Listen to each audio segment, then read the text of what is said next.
안녕하세요 여러분. 오늘은 권리금에 대해서 알아보려고 합니다. 저는 경부동산TV 강경희입니다. 오늘은 상가 계약의 꽃이라고 부를 수 있는 권리금 계약에 대해서 알아보도록 해요. 여러가지 사정으로 사업장을 폐업하거나 이전 또는 신규로 개업하는 경우가 많죠. 폐업하는 기존 사업장을 인수하여 개업하는 경우는 권리금을 주고받는 상황이 발생하는데, 권리금은 세법상 영업권에 해당이 돼서 종합소득세뿐 아니라 부가가치세의 대상이 될 수도 있습니다. 오늘 그 부분을 좀 같이 알아보도록 하죠. 일단 먼저 권리금에 대해서 같이 한번 얘기를 해볼까요? 권리금이란 그 임대차 목적물의 상가 건물에서 영업을 하는 사람 또는 영업을 하려는 사람이 영업시설, 비품, 거래처, 신용, 영업상의 노하우 등 유무형적인 재산적인 가치를 돈으로 환산한 것을 말해요. 이때 권리금은 세법상은 영업권으로 보고, 권리금 받는 자가 개인이라면 종합소득세가, 또 법인이라면 법인세가 부과돼요.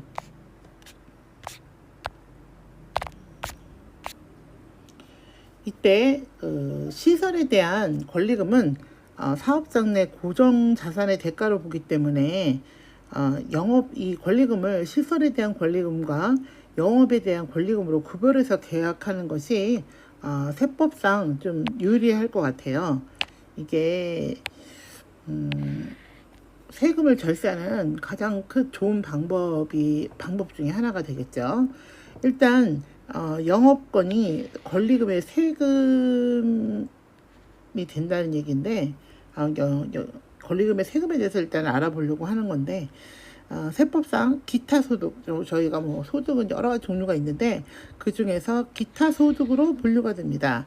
그래서 기타 소득인 권리금은 일단 필요 경비 60%를 인정해서 영업권의 대가 곱하기 1-60%, 요게 기타 소득으로 우리가 이제 세금이 추징되는 그 기본적인 금액으로 잡히게 되겠죠.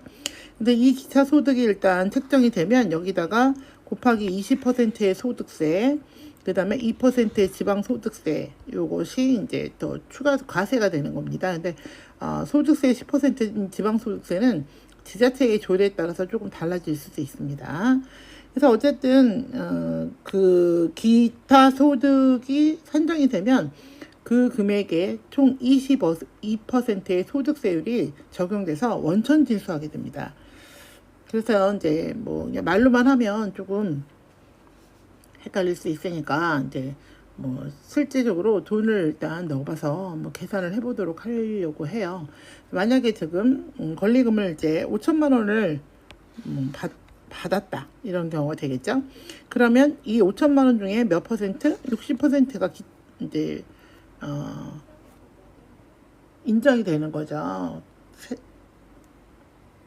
그래서 5천만 원 곱하기 1-60%니까 뭐 그냥 40%가 되는 거죠. 4, 5, 20, 2천만 원. 요 금액이 바로 무슨 소득이 되는 거죠? 네, 기타 소득으로 인정이 되는 겁니다. 그럼 기타 소득에다가 아까 몇 퍼센트? 네, 20%의 소득세 곱하기 2% 지방 소득세가 포함이 돼서 총 440만 원의 소득세가 과세가 됩니다. 그러니까 5천만 원을 받은 경우 440만 원의 세금을 내야 된다는 거죠. 그러면 이때 이 소득세는 누가 내게 될까요?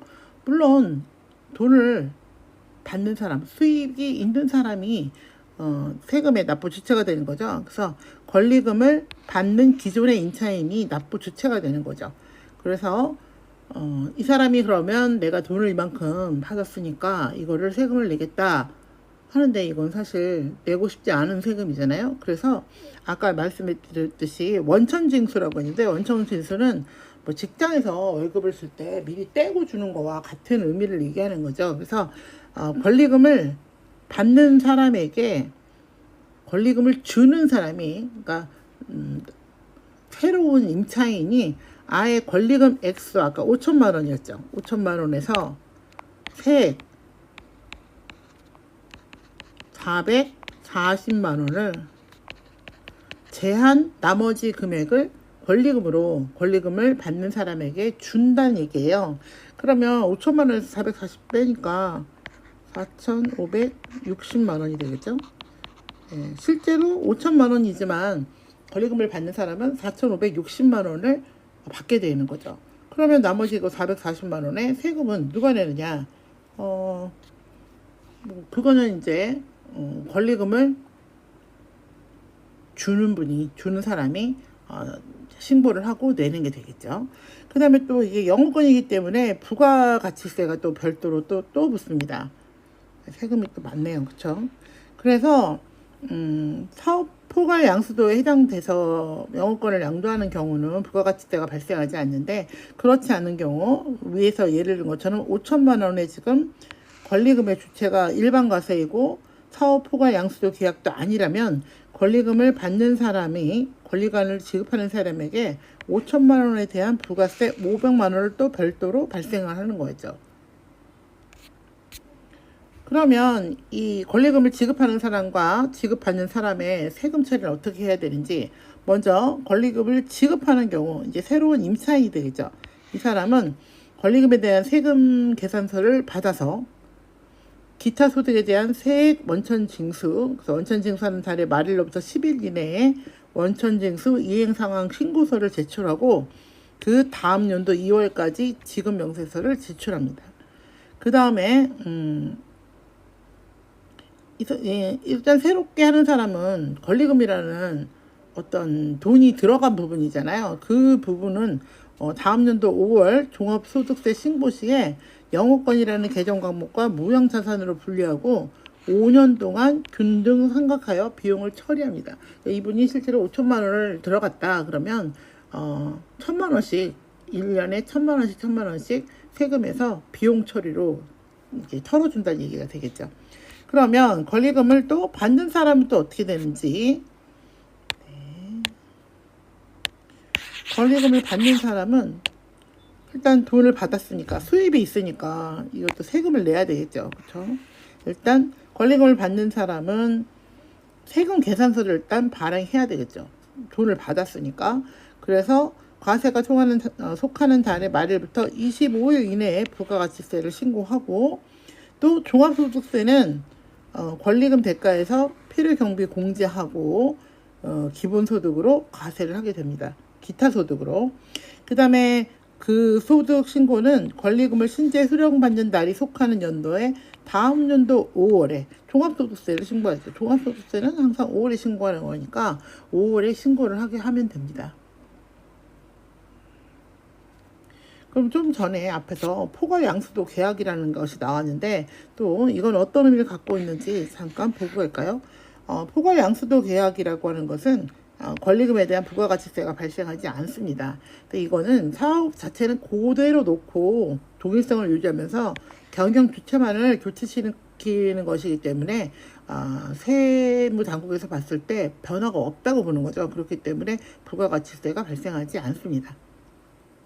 그러니까 아까 말씀드린 대로 시설관리금과 영업관리금을 구별을 해야지 나중에 세금에 대한 좀 절세를 좀 할 수 있을 것 같아요. 그래서 계약서를 아예 작성할 때도 따로 구별해서 작성하는 것이 좋습니다. 그래서 포괄 양수도 계약에서 영업권리금에 대한 소득은 다음에 5월 30일까지 종합소득세로 신고해야 하고, 또 양수자는 아까 우리 맨 처음에 계산했었죠. 5천만 원에 대해서 세금이 얼마라고? 440만 원의 세금은 또 원천징수, 미리 자기가 가지고 있다가, 그러니까 권리금 받는 분에게 주고 있는 게 아니라 가지고 있다가 그 권리금 지급일의 다음 달 10일까지 원천세를 납부해야 돼요. 네. 그래서 포괄양속의 이제 좋은 점은 일단 부가가치세 신고를 하지 않아서 세금 계산서를 발행할 필요가 없다는 겁니다. 사실 세법이라는 게 굉장히 복잡한데 이 포괄용수도 아닌데 또 세금계산서 발행하지 않아서 나중에 부가가치세에다가 또 가산세까지 추징당하는 사례도 많으니까 계약을 하실 때 잘 확인하고 계약을 하셔야 되고, 일단 어느 정도 세법에 대한 기초 상식을 아는 것과 모르는 것은 천지 차이인 것 같아요. 그 계약서를 작성할 때 미리미리 이런 부분을 알아보고 준비하는 것이 절세의 기본인 것 같습니다. 네, 오늘은 여기까지. 네, 경부동산의 강경이었습니다. 네, 감사합니다.